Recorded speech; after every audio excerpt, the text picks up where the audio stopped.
mwebale nnyo ne mbalamusiza nnyo mu mukama waffe. Okusooka njagala okwebaza abasomye ebitundu. Ekisooka ekyokubiri kya Zabbuli na kino ekikomereddeyo eky'Amatayo. Ensonga lwaki mbebazizza lwakuba nti nammwe abamanyi Oluganda obulungi muyinza okukkiriza nti Bayibuli y'Oluganda engeri gye yavvuunulwamu nzibu ddala era singa ogiwa omwana omuto okusoma ali mu kibiina ng'ekyomusanvu abeere waffe e Uganda, Oluganda ayinza obutatutegeera bulungi. Olumu ne weesanga nti Bayibuli ey'Oluzungu ate yeetegeera obulungi. Kale mbeebaza abasomye ebitundu ebyo obulungi. Essira nja kuliteeka ku kitundu ekyokusatu eky'Amatayo essuula 25 olunyiriri lwa 31 n'olwa 46 naye n'ebirala nja bikoonako katono. Olugero olwo Yesu lwe yayogera baluyita mu Luzungu nti the parable of the sheep and the goats, okwawula embuzi n'endiga. Ekyo nakyo nja kyogerako. Naye kansooke mu ngeri y'okubuuza ekibuuzo nti bwe tuba tunoonya Katonda tumunoonyeza ki? Oli ayinza okuddamu nti okunoonya Katonda munnange etteeka oba kiragiro. Naye ate waliwo engeri gye kitali kiragiro. Bw'onoonya Katonda oba okunoonya Katonda kufaanananga omwana bw'anoonya nnyina oba omwana bw'anoonya kitaawe. Bw'ate olowooza omwana bw'aba anoonya nnyina oba nga ayagala ogenda okulaba nnyina oba kitaawe agenda lwa kiragiro. Ewaawo omwana oyinza omuyita nti owange gundi ojjanga ku lunaku gundi njagala okukulaba nina kye nkugamba. Naye omwana yenna anoonya nnyina, omwana anoonya kitaawe, omwana anoonya muganda we ne mwannyina. Olw'okuba waliwo okwagala okwo, waliwo Oluganda olwo, waliwo omukwano ogwo kye tuva tunoonya. N'olwekyo kaŋŋambibwe nti Katonda tetumunoonya lwa kiragiro. Katonda tumunoonya kubanga mwe muva obulamu bwaffe.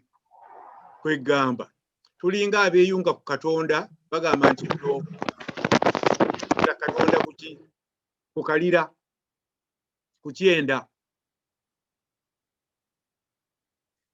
Mu Katonda tunoonya ebintu bino. Weewaawo olumu bwe mugenda bwe tuligenda mu kkanisa bwe tusoma Bayibuli bagamba tunoonya Katonda olw'obutuukirivu oba obw'obulokozi. Naye tunoonya Katonda olw'ebintu bingi, ebintu biwulidde mu ssaala munnaffe gy'atusabidde. Tunoonya amazima okuva ewa Katonda. Tunoonya amaanyi. Buli bw'okeera ku makya oga nti ayi Katonda mpa amaanyi. Olunaku luno nduyitemu mirembe, nkole bye nkola ate nzire eka bulungi. Era bw'odda eka ng'oli mulamu owulira bulungi weebaza Katonda nti ayi Katonda weebale olwo nalwo lugenze. Mpa amaanyi ate ngende mu maaso. Bw'otuukako ekizibu kyonna kulwaza kufiirwa osaba Katonda nti mpa amaanyi nsobole okuyita mu kizibu kino kubanga nga toliiwo sisobola kukiyitamu. Katonda tumunoonya olw'amaanyi. Katonda tumunoonya olw'amazima. Katonda tumunoonya olw'amazima. Amazima kangogereko bwe nti abamu ku mmwe munajjukira oba mumanyi ekibiina kya DP e Uganda kye bayita Democratic Party bwe kyatandikibwa. Omusajja eyatibwanga Matayo Omugwanya yagamba nti ekibiina kino tukinoonya oba tukikoze olw'amazima n'obwenkanya, nga bawulira babbibwa oba tebaaweebwa ekyo ekyandibaweereddwa. N'olwekyo baagala okuyita mu kibiina kyabwe ekyo ekya DP okufuna amazima n'obwenkanya. n'olwekyo bwe twogera ku Katonda twagala amazima n'obwenkanya. Lumu omwana omuwala yalina emyaka 14 yali asaba ng'ali waggulu eyo mu kisenge asaba. Nnyina yali tasaba nnyo, ye yabeeranga mu bintu bye birala. Naye agenda okuwulira ng'omwana asaba akaayana nti naye kino si kituufu. Bwadda wansi nnyina kyava amugamba nti we obadde oyogera naani? Nti mbadde njogera na Katonda. Nti obadde okaayana naye ng'ogamba kino si kituufu, naye ate kibeera kitya? Nti mbadde nkaayana. Kwegamba bw'oba tokaayananko wa Katonda bannange, ndowooza Katonda oba tomumanyi. Oyinza okugamba nti naye Katonda oyinza otya okukkiriza ekintu kino ne kibaawo?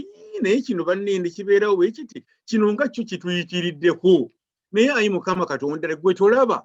Olumu oyinza n'omugamba nti ekyo nkikulekedde kubanga nze sikisobola.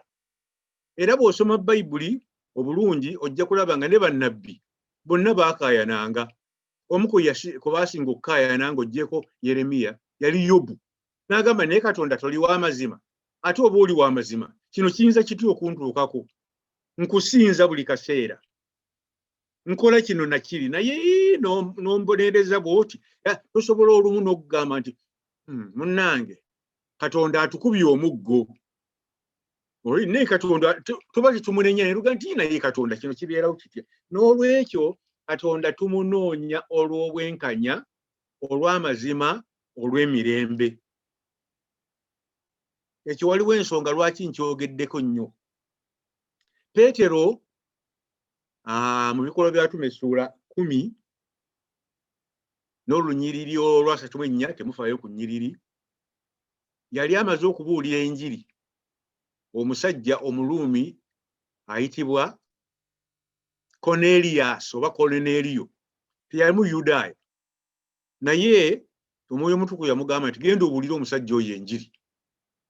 Era bwe yatuukayo ne yeewuunya nnyo. Bwe yali abuulira banne abayigirizwa n'abagamba nti bannange ntegedde nti Katonda tasosola mu bantu. Mu Luzungu kigamba nti God is no respecter of persons. Kwegamba tugenda ewa Katonda atatusosola ow'amazima, oyo ye Katonda. Kaakati nno tweyongereyo ku lugero lwaffe. Yesu yali ayigiriza abayigirizwa be ku bikwata ku bwakabaka bwa Katonda oba obulamu obutaggwaawo, obanga Katonda bw'aliramula oba bw'alamula ensi.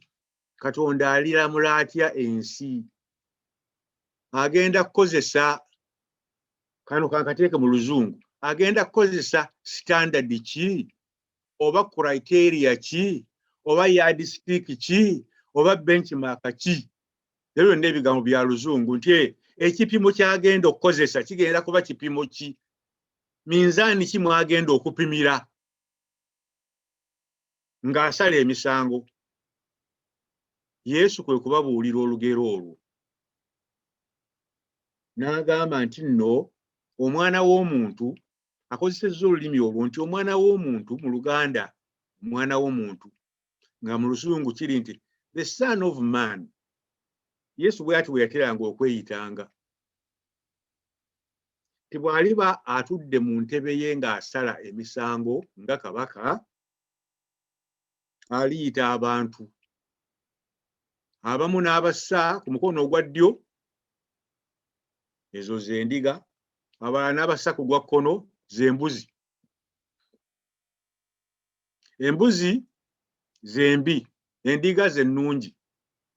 Njagala nno okunnyonnyola ku kantu ako kubanga ffe gye tuva ewaffe n'embuzi tuzaagala, n'ennyama y'embuzi tugirya.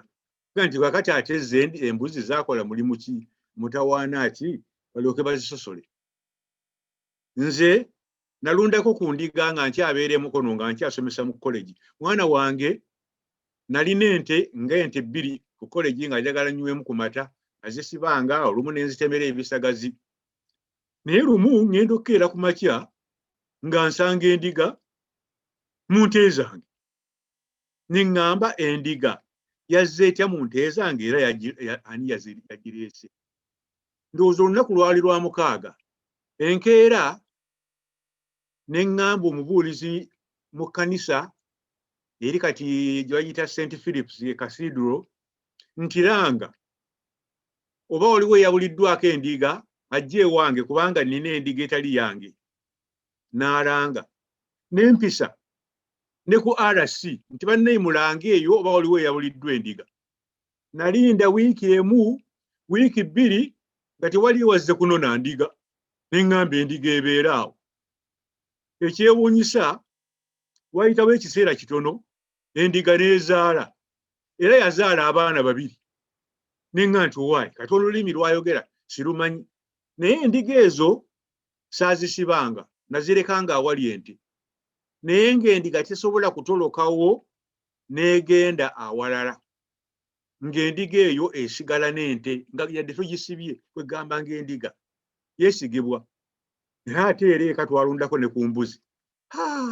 Embuzi ng'eyinza n'okukusika n'ekkuba ekigwo. Embuzi nzibu kwegamba. Ate Yesu gye yali embuzi abasinga tebaazirundanga, tezaabeeranga ka. Zaabeeranga ku nsiko, zaabeera eyo mu njazi, kyeyava agamba nti ezo mbuzi.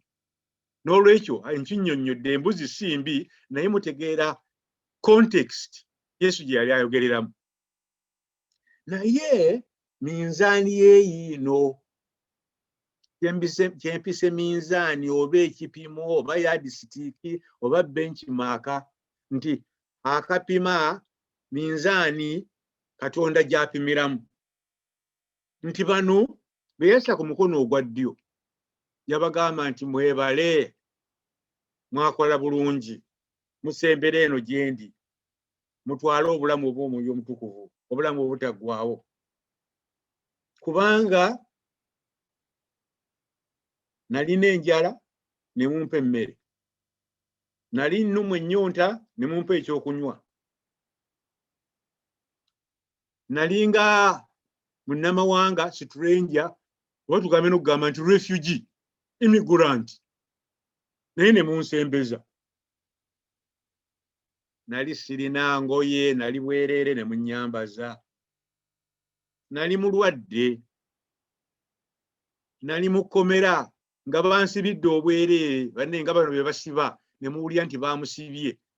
Mu kkomera waliwo betugamba nti bannaye oyo agende mu kkomera abadde abonye abantu okukamala.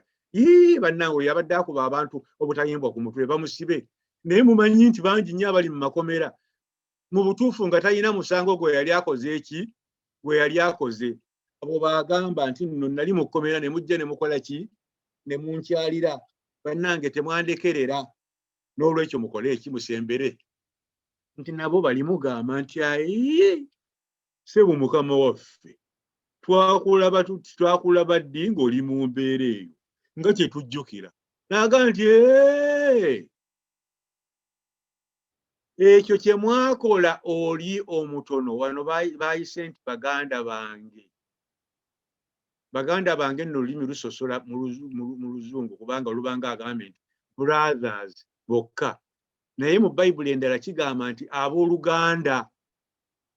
Kitegeeza kigasse nti nno oba bakyala oba baami, bakazi, basajja.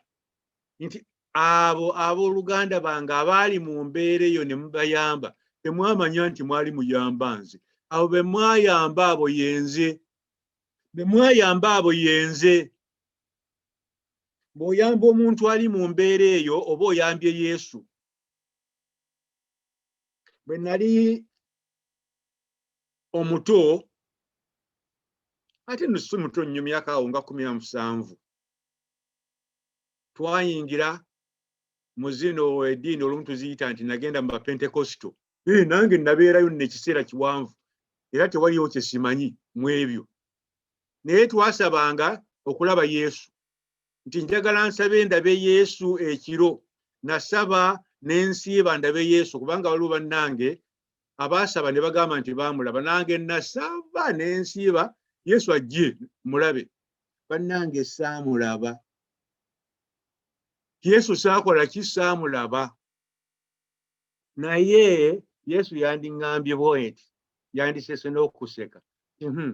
Obadde oyagala okulaba nze? Okimanyi nti buli lunaku ondaba? Okimanyi nti ompitako ku luguudo awo nga ntudde n'otontegeera? Nze bwe nzijja nzijira mu kifaananyi kirala, mu kifaananyi kya muyala, mu kifaananyi kya mukadde, mu kifaananyi kyatalina, mu kifaananyi ky'oyo musajja wattu awanguddwa ebintu ng'omwenge, ngezaako okuva ku mwenge gunnemye, nwana nve mu kino ekibi kinnemye, omumwendi. N'olwekyo toddaawo ng'osaba ekiro kyonna mb'olabe Yesu.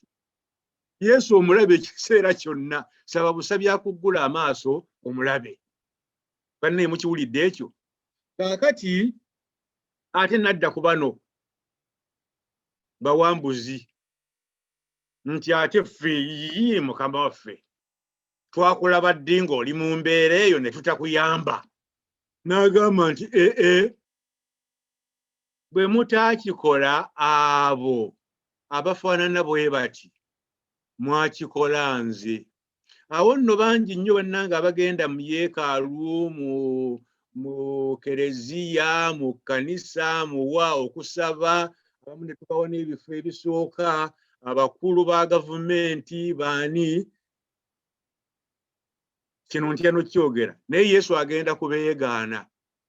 Agambye nti mwalinnyirira abantu ne musembera mbu munsaba, naye kyemmanyi nti abo be mwalinnyirira yenze, ne mudda ku bantu bange ne muninnyirira, ne musamba, ne mukuba, aye ne mugamba nti nno nze Katonda wammwe, nti musinza nze. Yiyi nga nwali munzivvoola. Awo be mukuba bennyini. Amiina nnyo. Ababaavu yenze. Amiina. Nti ababaavu yaani yenze. N'olwekyo mwabasaba okunoonya Yesu, ekiseera kyonna Yesu mukola ki? Mumulaba. Kaakati saagala kubalwisaawo, ngenda kumaliriza naye nga mbabuulidde kano. Ekisooka mbabuulidde nti Katonda tumunoonya lwaki? Kaakati ka mbabuulire ekyokubiri. Oba mbabuuze ekibuuzo ekyokubiri. Katonda abeera wa? Bwe twali tusoma katikisimu, nze tebambatizanga infant, mwana muto, bambatiza nina emyaka 6 oba 7, kwegamba neesomera n'enjiga katikisimu. Ennaku zino abaana nno tebakyaziyiga bulungi, naye bagambanga nti Katonda mwoyo, kyekintu ekitalina mubiri na musaayi. Ate Katonda abeera wa? Nti Katonda abeera mu buli kifo kyonna. Kakati olumu tuyinza n'okugamba nti Katonda abeera ali mu ggulu, obuuza omwana olumu, oba nti ali mu yeekaalu ye entukuvu. Naye kaakati muwulire kye ŋŋenda obbagamba. Mumanyi Katonda gy'abeera? Katonda ali mu bwakabaka bwe. Ekifo Katonda ky'abeeramu bwe bwakabaka bwe. Obwakabaka bwe y'entebe ye entukuvu. Awo waatudde omwo mwalabire ebintu. Awo walabire ebintu. Kannyongereko mbateeke mu kifaananyi. Katonda walabire ebintu mu ntebe ye mu bwakabaka bwe. Naffe nammwe baayagala mulabire ensi. Kankozese akafaananyi akalala. Ndabayo abambadde gaalubindi ng'omukungu Primrose Kalungi nange etwambala gaalubindi, tuziyita lens, nyinza n'okuggyako bwe nti. Kaakati Katonda naye ayina gaalubindi mwalabira oba lens. Kati mu gaalubindi omwo mwalabira, mu lensi omwo mwalabira, naffe bw'ayagala tulabire. Obwo bwe bwakabaka bwe. Obwakabaka bwe kwe kulabira mu gaalubindi Yesu mwalabira. Kambawe ak'okulabirako akalala. Mumanyi okubeera mu ddirisa n'otunula mu ddirisa n'otunula ebweru? Oba n'oyita n'omwana n'ogamba nti owange jangu olabe. Tunula mu ddirisa olabe ekinyonyi ekiri ebweru. N'avaayo n'ajja n'atunula mu ddirisa. Kaakati mu ddirisa omwo Katonda mwatunuulira. Naffe mwayagala tutunuulire. Tulabe ye kyalaba. Kaakati bwe tulabanga ye kyalaba, tuba tutandise okugera abantu n'okupima abantu n'okupima ebintu mu kigera Yesu kyagereramu.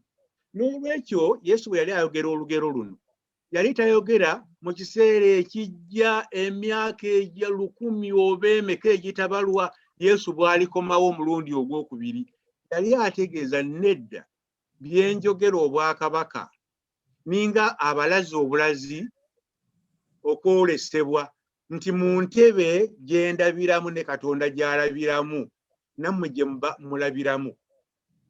Mulabe nti Katonda sasolosola mu bantu nti ate waliwo abantu abali Katonda ku mutima. Omanyi bw'ogamba nti nno oli andi ku mutima. Kambabuuza ekibuuzo. Abamu ku mmwe abalina abaana oba balina mikwano gyammwe. Omuntu ayinza okukyawa omwana wo n'aga nti omwana oyo simwagala. Era singa atuukako ekibi kyonna wakiri njagala afe. Naye ati n'abeera mukwano gwo n'aga nti ate akwagala okufa obufi. Nedda kubanga omwana yeggwe tasobola kwagala mwana oba kukyawa mwana ate n'ayagala ani? Era ayagala okwagala akwagalira mwana. Kaakati nno omwana oyo Yesu bw'agamba nti waliwo abamuli okumpi ku mutima, those who are close to my heart. Oyo tugamba nti nno abo emmunye yange. Omanyi emmunye ya Yesu? Emmunye ya Yesu bebo bayogeddeko, be baavu, be bafiiriddwa abakaaba, abatalina mwasirizi, abatalina ngoye, abali ku sidelines, abali mu makomera abaasibibwa obwereere. Abo y'emmunye ya Katonda. Atuwe ekipima ne galubindi ne minzaani mwapimira naffe mwe tuba tupimira. Obwo bwe bwakabaka bwa Katonda. Omukama abeere nammwe. Naawe abeere naawe musumba. Amiina. Tweyanziza nnyo tweyanzeege. Ebigambo bibadde birungi, bibadde binyuvu. Ayagala okubagulizibwako mpozi ng'oyagala wambazzi. Sebo Omukama Katonda yeebale kuluŋŋamya mu kaseera kano kankwase omukubiriza ate atubuulire ekiddako. We have two birthday, November birthday babies, Mr. Richard Lubega and our Lavi Nabunya. If you may pray for them and give us the blessing. Brilliant. Let us pray. Most loving and ever-living God, we give you thanks for the gifts of Lavi and Lubega. We give you thanks for a blessing that they have been to all of us and also to their families. We thank you that they celebrate their birthday this month of November, and we just pray a blessing upon them this day. I pray, gracious Lord, that this next year will be an year of your blessing, your goodness, and your mercy all around them. We pray that whatever it is that they put their hands to do, may it prosper. We pray this in the name of God, the Father, the Son, and the Holy Spirit. Amen. And now for the blessing.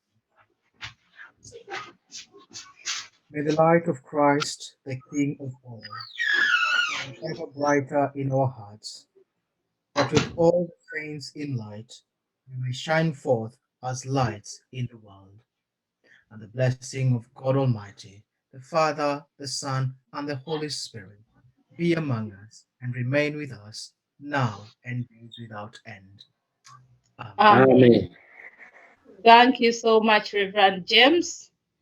And thank you so much, Reverend Amos, and everybody who has made this service a successful service. Thank you.